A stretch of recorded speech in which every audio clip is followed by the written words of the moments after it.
What up, cappers, gamblers, punters, hustlers, low baggers? Happy Thursday, October 1st to all of you. Thank you for watching Betting with the Bag right here on odds.com, odds headquarters. We have 5 wildcard games to break down, and Thursday night football. We have special guest Nolly Knows back in action. Nolly Knows off of another winning day in MLB. Yesterday's MLB drove me just batty. 4-2 final score in the Dodgers-Brewers game. I don't hit the first 5 under 4.5. And 1 strike away from hitting that under with no men on in the White Sox A's, and I lose that by a half run, lose 2 bets by a half run, hit the Cardinals plus 145 easily, hit the LeBron James prop pretty easily. Not really the way I expected to hit it. But those of you back in the Lakers, congratulations. I mean, I don't remember seeing a series turn so quickly in game 1 before than what I saw last night. It was everything changed. Now Bam hurt, Dragic hurt. We'll talk more about that tomorrow with Dutch Boy Fresh. But right now, shout out to all the cappers in the chat. We got an issue with our Periscope not popping off right now. Okay, let's just remove this. We don't need Periscope. We'll remove that. There we go. Save changes. All right, there we go. Jason C. ready to get to work. Joe Free giving a shout out to our Nolly Knows on that full game under in Reds Braves. I had Reds first 5. I don't know why I didn't go in on the under. That's disappointing. Michael Evelyn says Reds killed me yesterday. They're not hitting, and I don't know if you trust them now. And with these 5 games up for grabs, I've yet to make a move on today's board. I came close a couple times and then stopped myself. Said, I'll talk it out with you guys. There's my man, Virl Video, ready to get to work. Guillermo Zertucci and his Lakers looked dominant. There is Hustle Wilson doing just that. Breeds Beats says Cardinals sweep. Initially, I was going to do that too. And I've kind of switched my plan there. That was my original plan. The Padres are in big trouble. They had to pitch their bullpen heavy yesterday. And Zach Davies is a gamer, and he knows how bad they need him to go deep into this ball game. And then they're screwed in game 3. You know, no Clevenger, no Lamet on the roster. So it's interesting that you're on that Breeds Beats. You're getting a nice price. I had the Cardinals yesterday, so did Nolly. I don't think I'm going to go back to the well. Johnny K, A1 from the range, says Nolly the GOAT. Says the bag gets you the bag. Respect A1 from the range. We got Marley Carter, Cincinnati, Atlanta, no runs in the first. Tyrone Coleman, Bright Ware says the finals are over. That happened fast, Bright. That happened fast, man. Mr. Wisdom ready to get to work. Tim Montana, Almac. We all owe Wham an apology, says Almac. Man, Wham took it on our – because we cut out the basketball segment and put that up on YouTube, and there's a lot of cameras going off on Wham about how he's just a fanboy. We all owe Wham an apology. It's so funny. Oh, so funny. There's Viper NB ready to go. Dill Pickles says Nolly on fire with those unders. This is Nolly's time of year, man. You know Nolly has to start the show at 7 a.m. Out west, and with the playoffs and the unders rolling in, he just wakes up every morning at 5 with his fist pumped. A Dutch Boy Fresh, speak for yourself. Yeah, Dutchy was on the Lakers. Jerry Beatty, only Hunter 416 says Jets versus Broncos. Oh God, I'm excited. Look, I like Thursday night football. I mean, the games are trash, but I like the action on a Thursday night, especially now when we're going into this fall where there'll be only football until college basketball starts. Let's go. I'm on the Jets money line. I got them late. I got them at minus 105, but right now they're minus 125 at my book. All righty, the Czar ready to go. Billy Bloodbath said, told y'all Lakers was going to dog walk them boys in Miami. Oh, Billy Bloodbath. It was a shocking reversal. That Heat up 13 looking good, and then like that, things change. Steve Priest ready to go. Cash action bets in the house. I love my guy Cash Action Bets. Robert Cherry, Tony Hill, Slats 45 off another winning day. Slats 45 rolling. Jason Folk, not applicable. Picasso, the prophet. Steven Dunn says, fade the Cubs. Mr. Gogster ready to go. What a great, great group. Jin Rummy. Only Hunter 416. We got Eva Toll.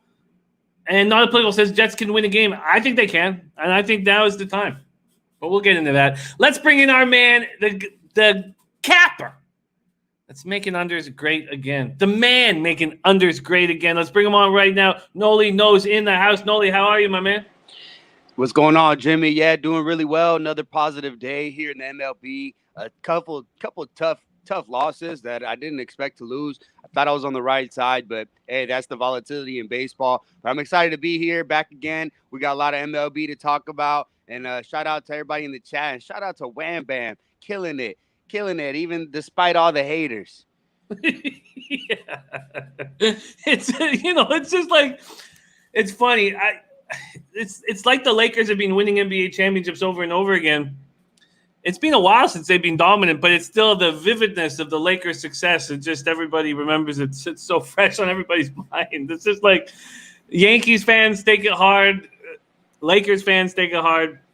And Ron Walsett coming in saying New York Traffic wins the Preakness. Oh, Ron, that's a ballsy bet. New York Traffic wins the Preakness. Well, we have seen Authentic get tired when he has to run a couple times, within a month. That's a ballsy play. We have a full Preakness show on Saturday all day. We're going to start after the NCAA football show, though. We're going to start at 12:30. First race at Pimlico is not till 12:40. So we're going to start right after that NCAA football show closes. Let's get to work, Nolly. 5 games on the card. We're going to start with Reds, Braves. Reds, Braves right now. Let's break this down. Let's see what we are dealing with. We have Castillo-Anderson. This total opened up at Bet365, juiced to the over. There's been a 10-cent move. It's now juiced to the under 7.5.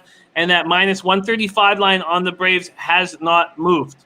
Luis Castillo versus Ian Anderson, 69 Fahrenheit clear, 6 miles per hour, sideways out to left. Oh, speaking of which, just before we hammer this Reds-Braves game a little further, my guy Slat saying just giving out the win, 22 miles per hour, put me on the over in the Yanks game. Thanks, brother.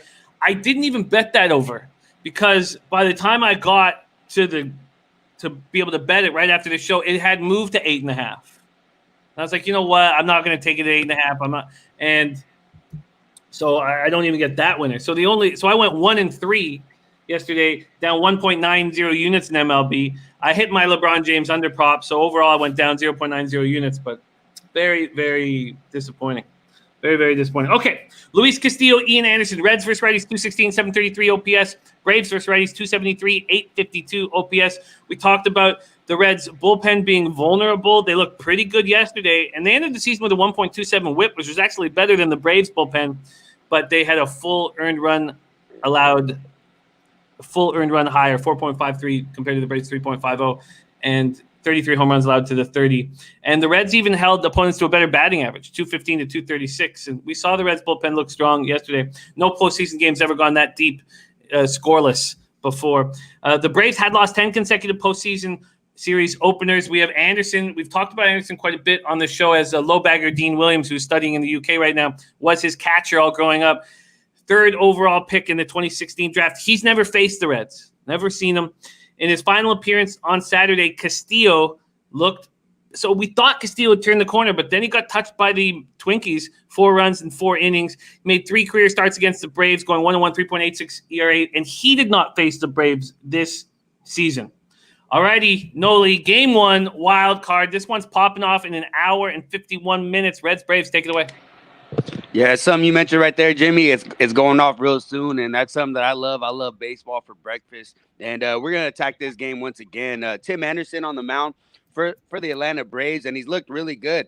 There were some question marks, being the fact that they decided to pull him up so late, and the fact that we were questioning whether or not he's the guy. If he was the guy, then why didn't they bring him up immediately after Soroka and the rest of the guys got sent down and with injuries and whatnot? But he's pitched very, very well in the month of September with a 2.05 ERA. And like you said, he has yet to face his Cincinnati Reds, and that's something that's huge, especially when you're dealing with these youngsters making his first career postseason start. Something that the nerves can get to you. You've seen what Shane Bieber did. The nerves are something else. This is playoff baseball. It's a different atmosphere. But the one thing that I do like is the fact that the Cincinnati Reds have yet to see him. So advantage, I think, goes to him. And he's pitching with a lot of confidence. And I like the fact that he's throwing near 100 pitches in almost every outing. So the stamina doesn't seem to be an issue. And on the other side, Luis Castillo, there's no secret. I'm a fan of him. I'm a fan of what he's done. And yeah, like you said, the one thing that I did not like was his last start. I mean, you look at what he was able to do before that. He was on an absolute tear. He was dealing. And I thought finally he turns the corner, but still put together a 2.20 ERA in the month of September. And I still think he's a great pitcher. You mentioned some of his stats against Atlanta. He's only faced them once last year. In 2019, goes 6 innings pitched, 8 hits, 0 earned runs, and 2 strikeouts and 0 walks. So he's a great starter, great pitcher. And you saw yesterday, the Atlanta Braves left a lot of base runners on base. I believe they left 20 on base and struck out 20 times. That's something that's just crazy to hear when you talk about playoff baseball. But here, the way that the Reds can pitch the ball and it's a must-win game for him, I lean towards that way. I lean towards the Reds a little bit here, but once again, the same thing that we talked about yesterday, I can't trust these bats. You saw it time and time again. They had plenty of opportunities to win the game in extra innings, and they weren't able to. So here, I'm attacking the same thing I did yesterday. I'm going to go with the full game under 7.5. Yeah, I guess there's that recency bias of just watching this 14 inning and just me. I try to be consciously aware of all the biases that we have that we just unconditionally respond to. And so I was telling myself that don't just think about the 14 innings of scoreless ball. Cash Action Bets doesn't trust Castillo. Says Castillo is not the same on the road, playoffs or not.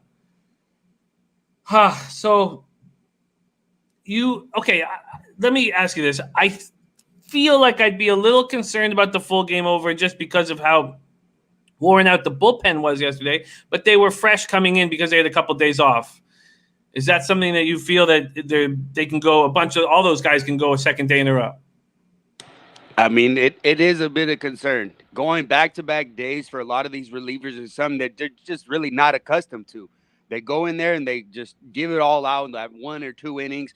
But the fact is that they still have a lot of guys left in there. I expect Castillo to pitch well and go deeper into this game, similar to what you saw yesterday. I don't expect a 0-0 ball game going into the 9th, and I don't expect us to go into extras here. But it is a bit of a concern, but ultimately I feel that they have enough pitching. I think if I'm going to pull the trigger here and trust Luis Castillo on the road, then I would take the first 5 under 4 is what I think I would do. And Dutch Boy Fresh talking about that. Mr. Gokster is Atlanta score first plus 115, says I'm banking on Castillo to get touched. Bright Ware says Reds wins today, Gray on the mound Friday. I like it. Okay, I'm just going to leave that as a possible first 5 under 4 for me. I'm not going to pull the trigger yet, and I'm not going to sit here and hum and haw. We got lots of exciting action to talk about. We have our Nolly Nose on the board.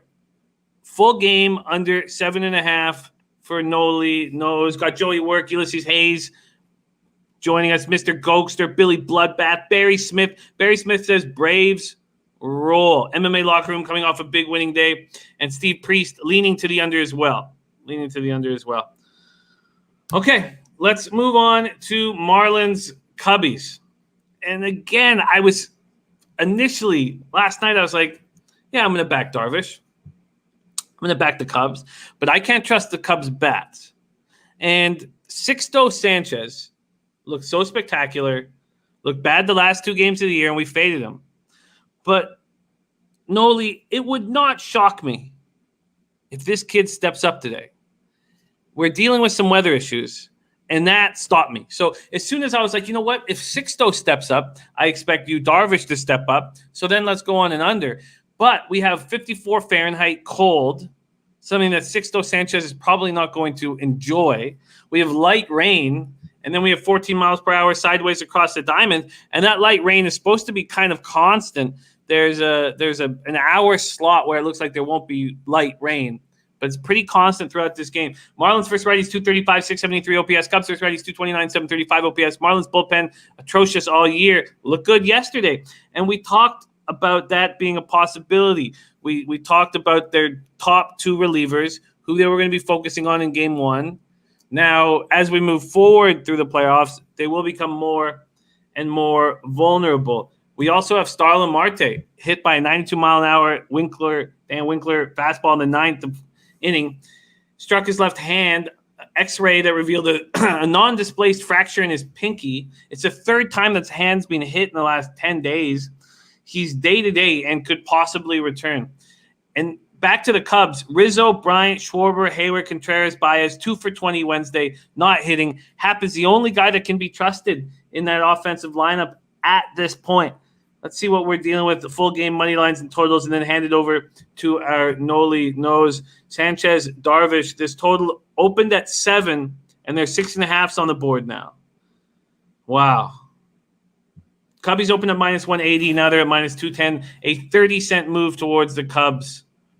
I didn't want it at minus 180. I'm certainly not going to take it at minus 210. Marlins, Cubbies, take it away, Nolly. Yeah, an interesting game here when you talk about the starting pitching. Sixto Sanchez, a guy that's just flat out filthy. Some of his stuff is really nasty, and you saw he was able to get touched up a little bit against Atlanta and Washington. But keep in mind, those are the second time around seeing this pitcher. And here on this other side for these Chicago Cubs, they have yet to see Sixto, which can be an advantage for him, being the fact that he's got some really nasty stuff. On the other side, Darvish pushed together an incredible season, 2.01 ERA, 0.96 whip, and his capabilities that you've seen in the past when he was with the Texas Rangers. And that as a Dodger fan in 2017, when we acquired him, I was extremely happy. And if you look at some of his numbers, his 2 starts before he faced those trash can Astros, he pitched 5 innings against Arizona, 2 hits, 1 earned run, 7 strikeouts, 0 walks. And then he goes in Chicago against the Cubs, 6 1/3, 6 hits, 1 earned run, 7 Ks, and 1 walk. So as long as there's no trash can involved in this game, I expect Darvish to pitch well and continue his dominance over the league, and especially against this Marlins ball club that really doesn't hit the cover off the ball. They are scrappy. They were able to get to the Cubs yesterday. A bit of a surprise. I was going to try to hammer Hendricks. Now I'm kicking myself that I didn't take that under yesterday. We got a little bit of extra value with that wind blowing out. I think people over adjust to that. And here in this game is tough, though. You know, you got the wind blowing sideways. You got the light rain. Those are all key things that I like to focus on when I'm looking for an under. But the fact that they're laying the 6.5 is what's keeping me off this game as of now. I want to make a move, but 6.5 in a playoff game is just not what I really like, especially with these bullpens. That's something that I'm a little bit afraid of. I mean, I guess I could look at an angle at 3.5, but am I going to trust Sixto Sanchez to pretty much be dominant? That's not something that I'm also either going to trust. So here I'm a little flippy floppy going back and forth. Ultimately, I still might take that total at 6.5, but I would feel much comfortable having a 7 in my pocket. No doubt about it. No doubt about it. And there's still a 7 at my book, a minus 120. But even so, I'm hesitant to move.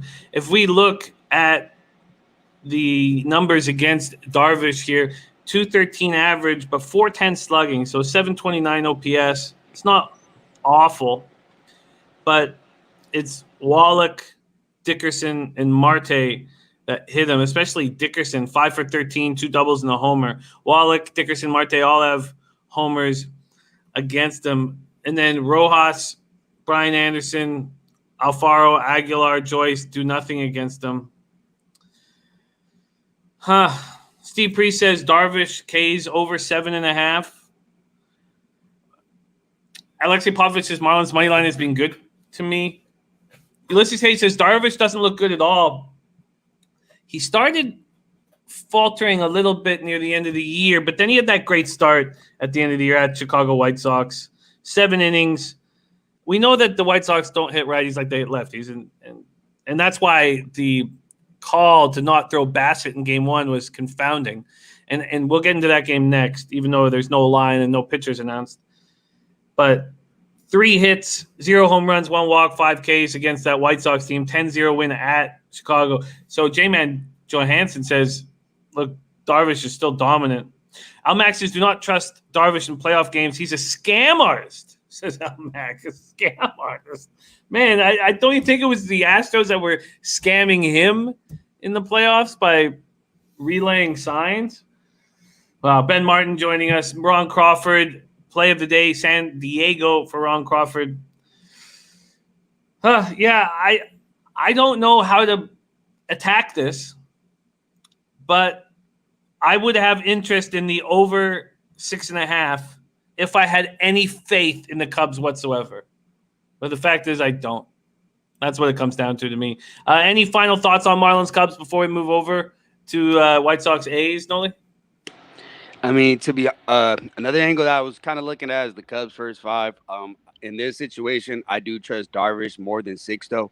He's been here before, and it's just his track record. He's got a lot to prove. He's got a lot of those haters that are talking and saying that stuff. So I think he's going to come out and pitch really well. Sixto is the question mark for me. So I do lean towards the Cubs' first 5, but no action for me. Yeah, I wonder if he's hurt that Ross didn't start him game 1. Probably not. Donald Veal taking Padres and art collector for the Preakness from Donald Veal. I'm excited about the Preakness. Just hearing the action come in from the chat really pumps me up for Saturday. Nice to see Pimlico, Baltimore in early October. Beautiful. I'm excited. Very, very, very excited. All right, so we have one look from Nolly Knows to start off his day on the Reds-Braves full game under 7.5. Joe Free says I should roll with him and Nolly on that bet. I have yet to do that. Marlins, Cubs, we are both staying off. TJ has an interesting point. Says no love or value on Cubs in the series. And we'll take a look at what that is right now. But the issue is simple. The Cubs at plus 160. I can't trust the Cubs bats. Until those Cubs bats wake up, I don't want them. So it's nice to see a plus 160 line.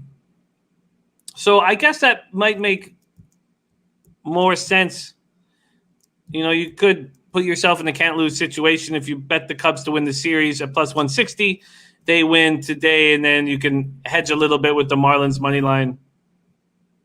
Alrighty, and that's what TJ was saying, was playing on Darvish to hedge tomorrow. Okay, let's move on to White Sox A's. And this is playoff baseball, baby. They don't want the opposition to know who's going to start. But for both, I think it's pretty clear. And why don't we talk about who we think is going to start here? And do we have any kind of announcement from anything? Let me just check if we have anything. And still no announcement. So it has to be Dane Dunning, I think, for the White Sox. And I guess they trust him more than Cease, and that's why they brought Cease out of the bullpen last game. So there's no Gio Gonzalez on the roster. There's no Ronaldo Lopez on the roster. Even if they were on the roster, I would have Dane Dunning ahead of them. So we are expecting Dane Dunning, 2-0, 3.97 ERA, 1.12 whip, 35 Ks and 34 innings. He throws heat. The issue with Dunning is he was hit very hard his last 2 starts against the Indians and the Cubs. 9 runs, 8 earned, 9 hits in a combined 7 innings. So I'm expecting Dane Dunning. Why don't we start right there? Nolly Knows, whom do you expect to start for the White Sox?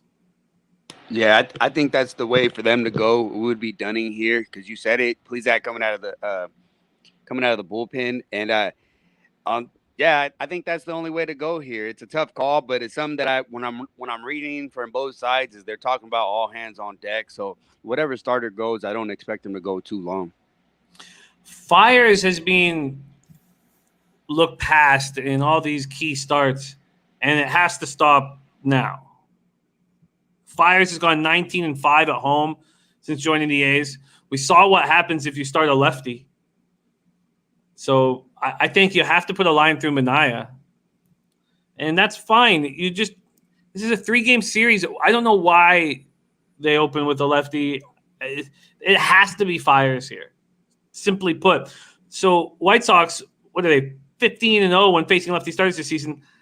They're 21-26 when facing a right-hander. So it has to be Fiers. So let's say this is Dunning Fiers. Who has the pitching advantage? Nolly knows. Not really a game that I want to be choosing. Mike Fiers has looked better as of late, pitching against some tough opponents. And to me, in this situation, I think the Oakland A's want to start Manea, but how can you go against those stats with the White Sox and how they're able to hit the lefties? Here in this situation, it's going to be a tough call for me, but ultimately, I think Fiers with his experience and what he's done down the stretch. Dunning here making his first postseason start is a tough spot, specifically when they're not showing all that much confidence in the guy. This is a tough situation for me to try to predict, especially because no pitchers officially declared yet. But I'd have to lean towards Oakland here. I think Dunning gets touched, and I think this is a spot where you'd want to live bet the White Sox because I think Fiers gives them an advantage in the first 5. And if I can get a plus line on the A's first 5, I'm going to take it. So that's my plan. My plan is to bet Fiers in the A's first 5. Losing that under was, it just hurt so bad. It was 5-0 going into the top of the 8th, and they bring in Liam Hendricks, who's been lights out all year, and Hendricks didn't have his slider going, and the fact that Melvin just left him in until too late, the whole thing was extremely bothersome.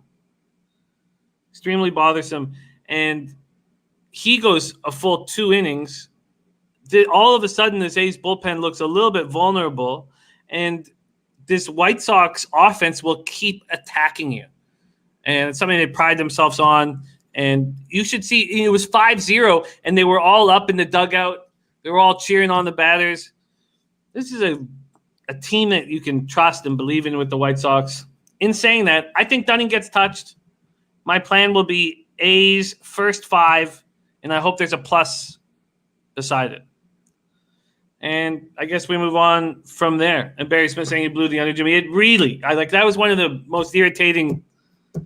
Well, yesterday was very, very irritating. We capped it. We did a nice job capping, and I should have had a nice, profitable day. All right, we're going to move on. Any last notes on White Sox A's, Nolly, or you want to move on to Cardinals Padres? I think we're just going to move on. I mean, I might look at that game a little bit later. If they decide to declare the pitchers a little bit, may look into it later, but yeah, nothing now. We just move on. All righty. Let's move on to Cardinals, Padres. Okay. And Mr. Goes is saying Dunning is bad versus lefties, good versus righties. Dunning bad versus lefties, good versus righties. Let's just take a look at what the expected lineup is. I mean, things change so fast with these lineups, especially with the secrecy of who's starting. But I would expect Melvin's going to be sitting there thinking that he's going to see Dunning. Oh, we do have Dane Dunning, Mike Fiers listed at some spots now. Okay, so bad versus lefties, good versus righties.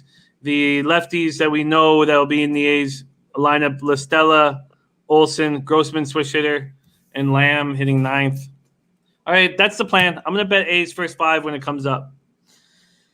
All right, Cardinals, Padres, let's move on. 83 Fahrenheit, clear, 5 miles per hour, sideways in. Wainwright versus Zach Davies. And I flip-flopped on this. So Breitz beats wanting the Cardinals to sweep. We took the Cardinals yesterday. It was a comfortable victory. And I'm afraid to back Wainwright on the road here. And I see Davies as a pitcher who steps up in big spots. Although I don't have enough.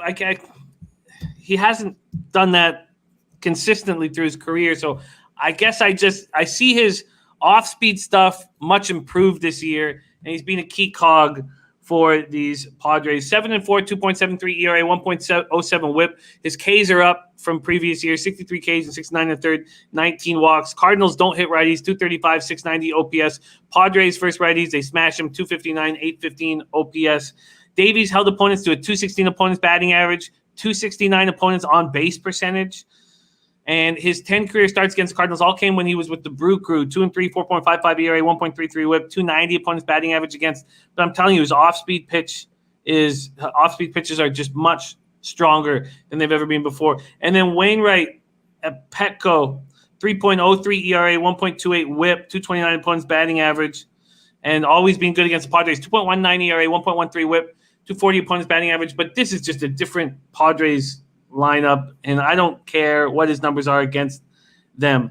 Let's see who we're dealing with. Davies opens up at minus 160, where he stands now. This total opened up at 8.5 and is now at 9. Take it away. Nolly knows. Cardinals, Padres. You see with the Padres, it's a tough predicament to be in here, down 0-1, especially when they left Mike Clevenger and Nelson Lement completely off their wild card roster. That's something that, I mean, you gotta expect their expectations to drop a little bit. They feel that they're gonna have to put runs on the board, and I think here today they got a tough predicament in facing Wainwright. Wainwright postseason numbers: he's 27-14 with a 2.49 ERA, and last year in the playoffs, which is most recent because you're talking about his older age. Last year in the playoffs, he looked really good. 1.62 ERA in 2 starts against Atlanta and Washington. Went 7 innings in each of those, actually made it into the 8th inning in both of those, giving up 3 earned runs against Washington and 0 against Atlanta. This is a big-time pitcher, and this is a stud. He's got a lot of experience here in the postseason, and I expect Wainwright to pitch well today. On the other side, Davies, there's that question mark making his first postseason start here. He was 7-4, 2.73 ERA, like you mentioned, and last year against these Cardinals, he pitched well. He had 2 starts against them. On April 23rd, goes 4 2/3, 7 hits, 2 earned runs. And then on August 19th, goes 5 innings pitched, 3 hits, 2 earned runs. Davies is a pitcher that I do like, and I do like this matchup. There are a couple guys when you look at the St. Louis Cardinals that do hit him well. You look at Yadier Molina with a 300 average, but specifically Matt Carpenter. Matt Carpenter is 12 for 25. 4 doubles and 3 home runs against him. So that's the guy that he's going to have to work around. But like you mentioned, Jimmy, this year he's figured something out with his breaking balls, and he looked a lot better. I think a little overreaction with the fact that the game went over yesterday, and I'm looking to take the under here. I'm going to take the first 5 under, and I'm debating the full game. You'd think that these Padres would have seen more of Wainwright, but I guess it's a young ball club. I mean, Machado's seen him 8 at-bats, 2 hits, 1 double, 1 homer. Tatis, seen him twice, 0 for 2 against him. Will Myers, 2 for 6. So overall, as a lineup, they're hitting 250 with a 757 OPS. And you nailed it with Matt Carpenter. 12 for 25 with 4 doubles, 3 homers against them. Wow. And that skews all the numbers up. But I always, when I look at the batters versus pitcher stats, I think, do the big boys hit them hard? And here you have Carpenter, Goldschmidt, Molina right up in the top 3. And so that makes me uncomfortable. Cash action bets also like in an under 8.5. And this under's moved to 9 at some books. Let's see what it is at mine. Yeah, it's 9 at my book.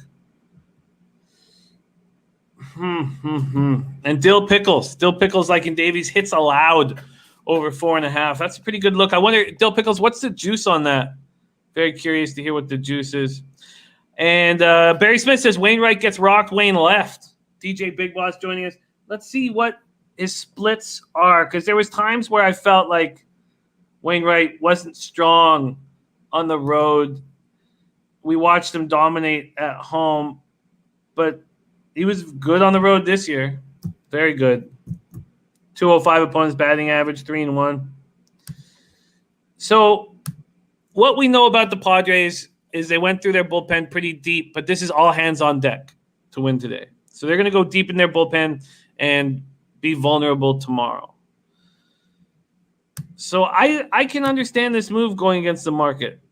Vaughn Burgess says Wainwright is terrible to me. Levi Crest said I had cards yesterday. I think I'm going back to the well again. Wainwright is just a big game guy. I can't fade. Schnizzle joining us, Ohio's finest. So is this an official move under 9 Cardinals Padres? No, I'm going to take the first 5 under 5 here. You mentioned it. You mentioned it. The all hands on deck, and when I hear that with the San Diego Padres, and what we've seen at the end of the season, when they go all hands on deck and they're going to use their bullpen, it does not bode well. Their bullpen is not something I'm confident in. They're supposed to make this big leap this year, and I have yet to see it. I do not trust that bullpen for them, and also the bats. You know, you look at the San Diego Padres; they can hit the ball, and they're going to have to score runs to be able to win, because their pitching is not going to be the same. And here in this game, I don't think they'll be able to get it done in the first 5. So that's my angle here. First 5 under 5. You know, I like it. I like it. All right, I am finally on the board. First 5 under 5. What a great stat by Brandon Lugo. Very enjoyable capping together as a team like this. Brandon Lugo says, stat I saw on ESPN watching the games yesterday, bullpen ERA on 0 days rest, 4.72 versus 1 day rest, 2.61 last 3 years in the playoffs. And that's exactly sort of what part of what Nolly was talking about right there. I like it. I think that's great. Okay, I'm on the board, and I still might move on that first 5 under 4 in Reds Braves. I might. But first 5 under 5 is nice. Cardinals, Padres. Okay, I'm in. All right, let's move on to the Brewers, Dodgers. Arcia hits a 2-run home run that just really got me. Really, really affected me. The guy's got the worst WAR in the league. He hits a 2-run shot to cost me cash. I was upset. And moving forward, Buehler's finger is affecting him, and it's a splitter, right? He could only throw 6 splitters yesterday. That's going to be tough on Walker Buehler, and we got to keep an eye on that moving forward. 86 Fahrenheit clear, 3 miles per hour to left center. Woodruff, Kershaw. Woodruff 3-5, 3.05 ERA, 0.99 WHIP, 91 Ks, 73 2/3, and Clayton Kershaw 6-2, 2.16 ERA, 0.84 WHIP, 58 1/3, 62 Ks, 8 walks. What happens to Clayton Kershaw come playoff time? Why don't we start with just Kershaw before we break down the rest of this? 9-11 in the postseason, 4.43 ERA for a first ballot Hall of Famer. You're a Dodgers fan. What are your expectations of Kershaw come October? I mean, yeah, I think what I want as a Dodger fan is for Kershaw to be treated as any other pitcher, and the fact that he hasn't been in the playoffs is what's led to this huge ERA. You look at the Cardinals, what the Cardinals were able to do when with Don Mattingly still at the helm. Kershaw will bully them into throwing a couple more innings and will get lit up, and that's what I don't want to see. Conversely, when we had Rich Hill on the mound throwing perfect through 5 and they yank him. You know, I want him to be treated the rest of the same. But here, this season with Clayton Kershaw, this guy's a man on a mission, here to prove the naysayers wrong. He dipped in velocity last year, brings that velocity right back this year. And he's looked really dominant, 2.16 ERA, 0.84 WHIP, and he pitches really, really well here at home. So that's something that I expect him to pitch well against the Brewers lineup that really doesn't scare me, especially got Ryan Braun coming out of the game. Don't expect to see him. They said he'll be day to day. That's what Counsell said, but I mentioned it yesterday. Craig Counsell doesn't seem to want to divulge any information to the media. Yeah, that was well put. I don't expect Braun to be in the lineup. Al Max says Kershaw will roll. Brewers are terrible. Dodgers -2.5. Ragu says the Dodgers curse will be in effect after this series. I don't see how. I think this is a perfect opportunity for Kershaw to get a little confidence. This Brewers team, 223, 702 OPS versus lefties. I just feel like he can get after him. Why don't we take a look at exactly what the lineups do against Clayton Kershaw? They're hitting 305 with 856 OPS against him. Avisail Garcia, Oh, that's just Avisail Garcia 4 for 4 against him. Christian Yelich 9 for 18 against him. Ryan Healy 2 for 3. Wow, 305 with 856 OPS against him. And that's Braun is just 268, 676 OPS. He doesn't even have the big bat against him. Do those numbers surprise you?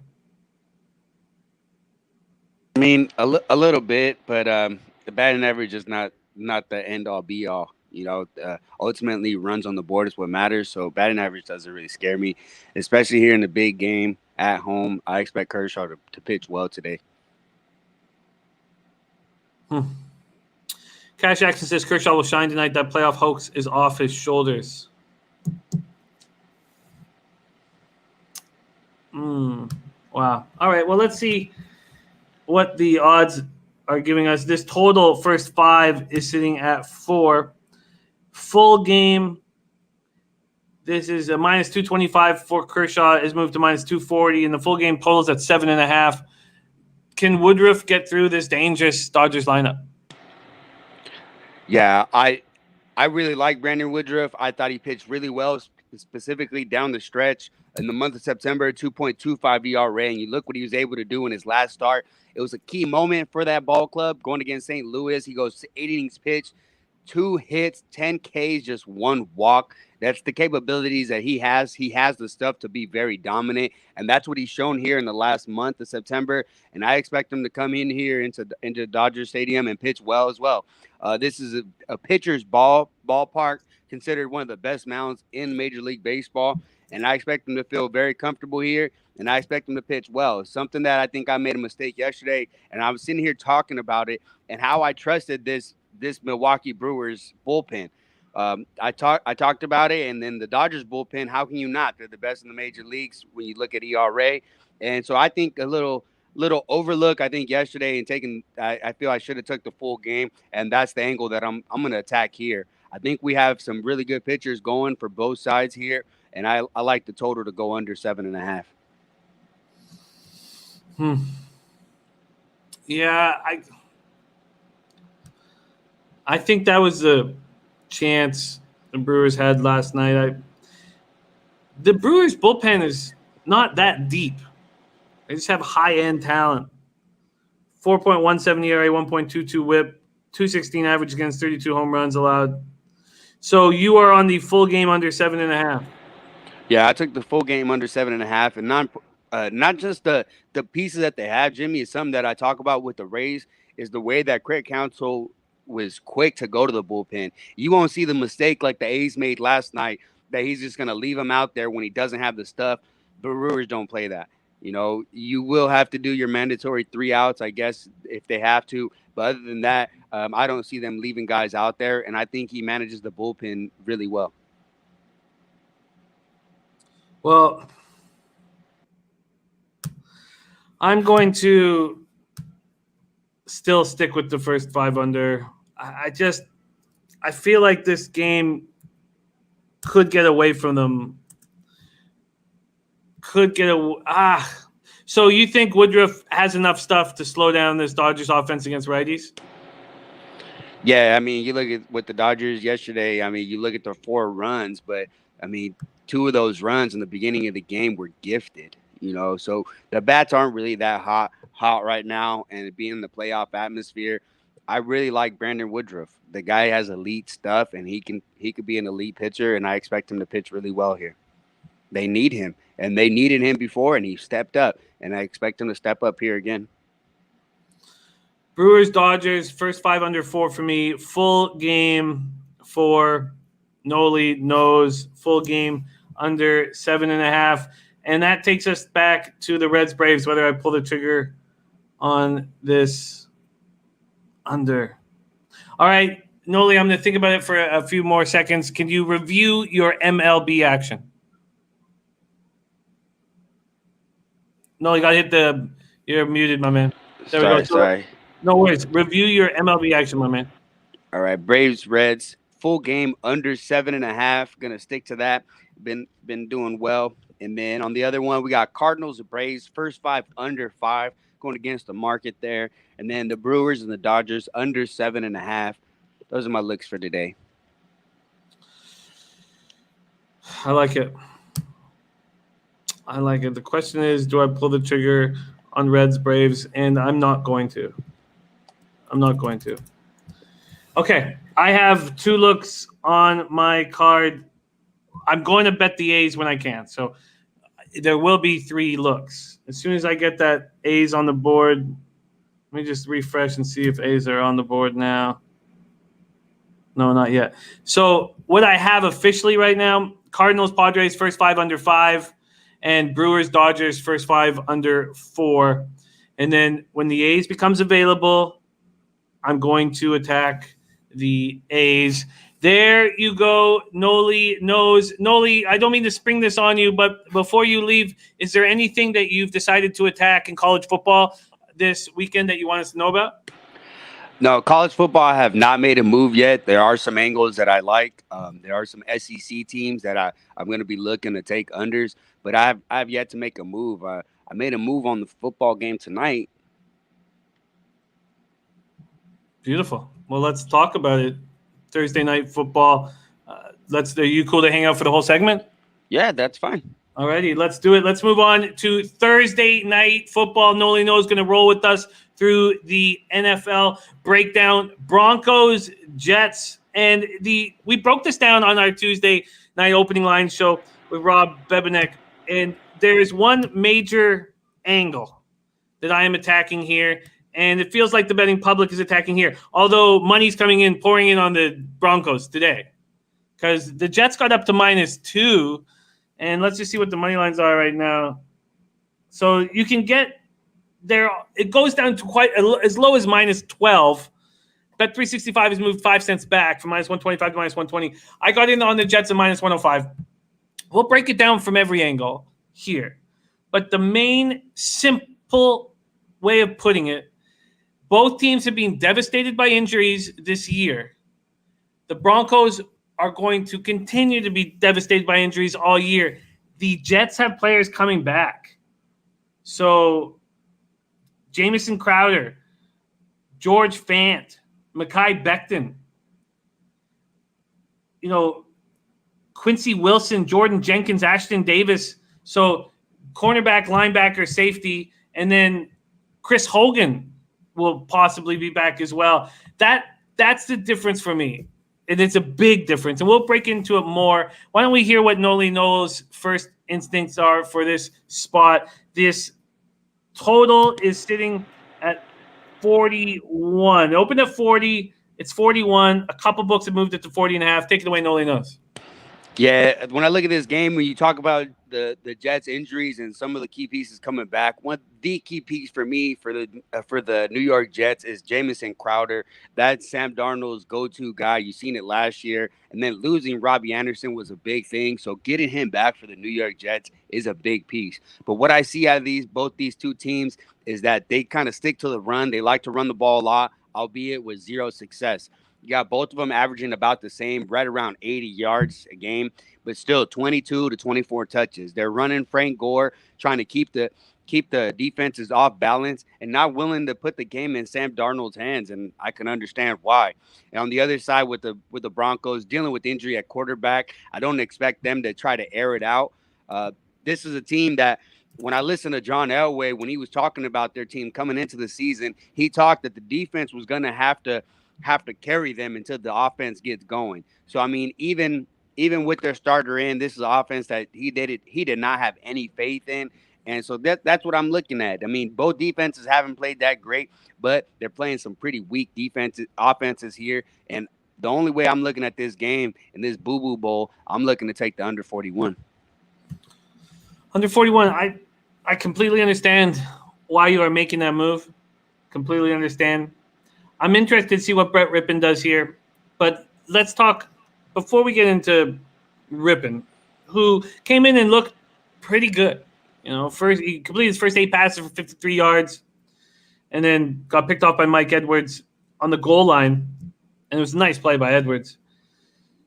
Melvin Gordon's not being able to move the ball at all on the ground, clearly explaining why the Chargers let him hold out and didn't care and weren't going to reward him with a big contract. They have enormous injury problems. 6 of their starters are on the IR. Of those 6, 4 are on the defense, outside linebacker, defensive tackle, cornerback, and defensive end. Just on the IR alone, you have 4 linebackers and 3 defensive linemen, $63 million in salary cap space, and that's not including Locke and Lindsey. And Lindsey may go this week, but he's banged up. And the Czar says, see where New York money goes later, probably on them. Dylan Turner looking at Gore over rush attempts. I see this hapless Jets team with an opportunity to put a W on the board. And Darnold looked bad against that spectacular Colts defense. It's going to be much, much easier. And I expect them to take care of business. I moved on the Jets minus 105, and I'm going to stick with it. And I don't care how bad Gase is because Fangio's looked as bad. I mean, these are 2 bad teams and 2 bad coaches. I'm getting the home team on a Thursday night that's getting healthier. And that's pretty much the simplicity of my breakdown. Any other notes on Broncos, Jets, Nolly knows? I mean, I don't really do many props, but honestly, when I go back to Jamison Crowder, I might look at his props to go over a guy that he likes to dink the ball to quite a bit. I mean, other than that, just sticking to the total. We have an under for Nolly knows, an under. We can talk a little bit about NFL. We are going to talk college football tomorrow. So this is a chance to talk NFL now and go over the looks. And I'll just go over quickly the looks that I ended up making on the card. Let me just pull it up right here. So I have the Jets minus 105. And we'll look at the market moves because there has been some substantial moves here. I took the Bears plus 2.5. I didn't get the 3. It's upsetting, but it is what it is. I decided that plus 120 was not enough on the money line, so I did back the Bears. I want to see Phillip Rivers go on the road and look good against a defense like the Bears. I took the Browns plus 4.5. I didn't get the 5. There is still a 5 available at a couple books. I got the 4.5. That Browns Cowboys total is now up to 56. I got the Dolphins plus 6.5. This Seahawks team has been spectacular. Now they have to travel to a tough place to play, and they're dealing with injuries. I'm comfortable with the Fish at plus 6.5. That's where it stands right now. There are some 6s on the boards. And then I doubled up on big favorites, 2 big favorites. I took the Ravens first quarter minus 3 and Ravens first half minus 6.5. And I understand that the Ravens in this spot last year did not step up after a tough loss. They went ahead and didn't cover the next game. But I think the Ravens can take it out on Washington, their frustrations, and I'm just going to back them early. Then Rams first half and full game. And maybe some books are still hanging the 12.5. I got the Rams minus 13. And then Nolly, I got in on an under that I like, and it's moved 1.5 for me. I got in on the Patriots Chiefs under 54. It's now at 52.5 in most books. A couple are still hanging the 53. That's my NFL card for this week. What else are you attacking on this NFL card? I like that angle, Jimmy. I like New England, the way that they're going to try to approach that game. I don't expect Bill Belichick to try to go blow for blow with that offense. So I like that angle. The other one I was looking at was the Chargers and Tampa Bay under. Charger team that I expect to produce quite a bit of unders. I'm not sure if they're going to have Tyrod go or not. That's something that I haven't heard about. But I think either quarterback is kind of lean towards the under. I didn't make a move in that, and now the line is moving down. So now at 43, I'm questioning it now. And there's one more. The move that I did make, I took Seattle and Miami under 53. Is a look that I like. You mentioned it with some of the injuries with Seattle and Miami plays a slower pace, and I don't expect Fitzpatrick to have the same outcome as he had last week. That's kind of how you've seen his career go up and down. So I'll bank that he's not going to have that similar success. But mind you, it is a Seattle DBs that are weak, but I just don't have much confidence in that offense. And the other one that I was looking at was the Indianapolis Colts and Chicago Bears under. Also moved down a little bit, but like you said, this is the first big test for Phillip Rivers and the Colts and the Bears offense. I mean, they did click and were able to come back, but that was against the Atlanta Falcons. So those would be my few looks going into the week. I like those looks, Nolly. I like those looks. And that Buccaneers Chargers look, I expect Herbert to be behind center, but they might not have Godwin, or they won't have Godwin. I've got to look further into that for the Buccaneers. Interesting spot there. Steve Priest leaning to Bills Vegas over. More work needs to be done on this card. And again, we will have our Sunday NFL kickoff show, 11 a.m. with Rob Bebenek. Brightware says Raiders are a dog. And I know a few cappers, Dennis Garcia being one of them, that wants to back the Raiders as a dog. He says the autumn wind is a pirate. And if you can figure out that riddle, it means he's back in the Raiders. Nolly knows spectacular work, my man. Could you please review your MLB and NFL action for us one more time? Yeah, without a doubt, Jimmy. We got the Braves and the Reds, full game under 7.5. Then we're going to go Cardinals, Braves, first 5 under 5. And then we got the Brewers and the Dodgers under 7.5. And then, of course, tonight we got the Denver Broncos and the New York Jets under 41. I like it. And then it's Cheryl Cardwell's birthday. Happy birthday, Cheryl. Thank you for joining us. Nolly, could you break down your action to one favorite play on this card? What do you think is your best bet on this Thursday card? Oh, man. I mean, ultimately, if I had to make a choice with the value and what I see, it's going to be the Cardinals and Padres, first 5 under 5. You gonna give me a 5 in the playoff game. Just overreaction to what happened yesterday. I like it, and I'm on it too. I am not backing this Reds Braves under. I get it.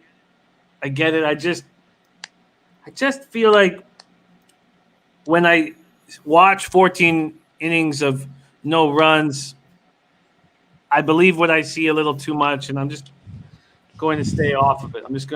But I understand the look. I'm going to take the A's first 5 if it comes out with Fires as the pitcher. And then I'm on, Nolly knows his favorite look, on Cardinals, Padres, first 5 under 5. And I'm on the Brewers, Dodgers, first 5 under 4. And I am backing the Jets money line. I got them at minus 105. And I wonder if the New York money will push the Jets into a bigger favorite right now, and that the Sharps came in on the Broncos. Interesting card here. Nolly knows. Thank you so much for joining us. Follow our man Nolly on Twitter at Nolly562. And all you guys in the chat, thank you so much for your insights and humor and just the energy that you bring to the show. Ulysses Hayes, not applicable. Cheryl Cardwell, happy birthday. Ben DeSwert. Can I ask a question about Thursday Night Football? Absolutely, Ben. Fire it in. I'll take a look at it right before we close up. Shane Schwader, Nilo, Steve Priest, Dennis Garcia, Mike G's, Brightware, catered to you by Chef Jeff, Ravi Patel, CT Bays, Not Flush Allen, Canascat, Birdie, all you guys. Thank you for the hustle. Is that question? That question got to come in fast, Ben. We're closing the show, baby. Closing the show. Not applicable wants Nolly to deliver us a leche.